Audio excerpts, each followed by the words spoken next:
It's Friday night, folks. Nah, I'm just joking. Game's on Thursday night. Wanted to get that out real quick. Welcome, Panther fans, to Panther Preview. Coach, what a game. You know, we came out, we fired on all cylinders. It was a great ball game up front for our offensive line. I think we averaged somewhere around 86% on our grading. Anytime we're above 80%, we got a great chance of being successful on Friday nights. Our running backs all contributed. They put the ball in the end zone, did a really good job running the football to keep their linebackers honest. And then, Silas ends up throwing for over 200 yards, breaking 1,000 yards for the season, hooked up with Keelan Parnell, Brian Barnes, hooked up with Corian Evans, as well as Jacoby and May to make sure all four of our receivers got some touches, and just did a really good job of spreading the ball around and taking what they gave us. For the last couple of weeks, we've ran the football. We've been able to run the football, and we like what we saw last week going into the game and figured we could throw it around a little bit. And of course, we were able to do that. Offensive line gave us plenty of time, but all that was taking place because the defense was just coming off the ball and smothering St. Martin's offense. I think in the first half, we gave up a minus 18 yards rushing.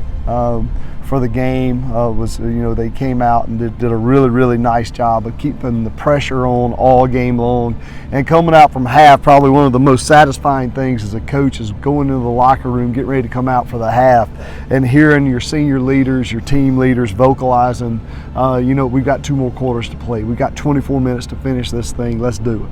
And that was very good to see. Mason Kramer was able to come out. The Skunk got a field goal, and the field goal put us up 10-0, and then got Jeremy Flora in the action. He got the 2 carries for 8 yards and a touchdown.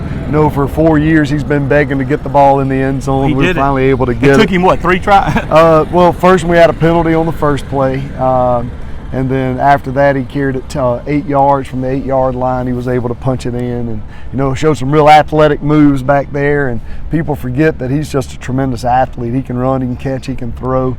He does a lot of things. And then later in the game, got to redeem himself on an onside kick. I got a lot of questions. Why was 74 on the onside kick team? Why was he on the hands team? Because he's one of the best athletes on the team. And so watching him field that onside kick Friday night, perfect. It was absolutely gratifying for me because the kid showed what he was able to do, and just very proud of his progress over the last 4 years, and couldn't be more proud of this senior class going into Hancock Thursday night. It's always a tight game with Hancock. Each year it's a battle, and they're going over, they run the gun tee. They do a lot of runs off of it. They're able to do a lot of flood routes, a lot of waggles. They throw the ball to their receivers. They are chock full of trick plays. They'll run cherry pickers. They'll run throwbacks. They'll do all kinds of things to keep you off balance, and they play so hard. Coach Lawler over there at Hancock's got those guys playing super hard, knowing that they have a chance right now in the playoffs to go up and knock off a #1 seed. So they're chomping at the bit to go out and play us well, and our guys are chomping at the bit to go out with a win, and just can't wait to ride over there on Thursday night, line up and play the Hawks. I'm looking forward to it, but then again, even though it's Thursday night, not Friday night, where would you want to be when the Panthers are playing other than in the stands? But remember, if you can't be in the stands, you can catch me on CPM Sports. I'm going to be at Facebook Live or YouTube Live, and you can catch us there. Coach, I appreciate it. This is always a blast for me. Always. So I think we got one more next week to close out the season, and looking forward to seeing all of you. Start right back over. We take about a week to recover, do our inventory, do some exit interviews, get ready for next year. But we're already excited about going into with the 7 classifications coming out.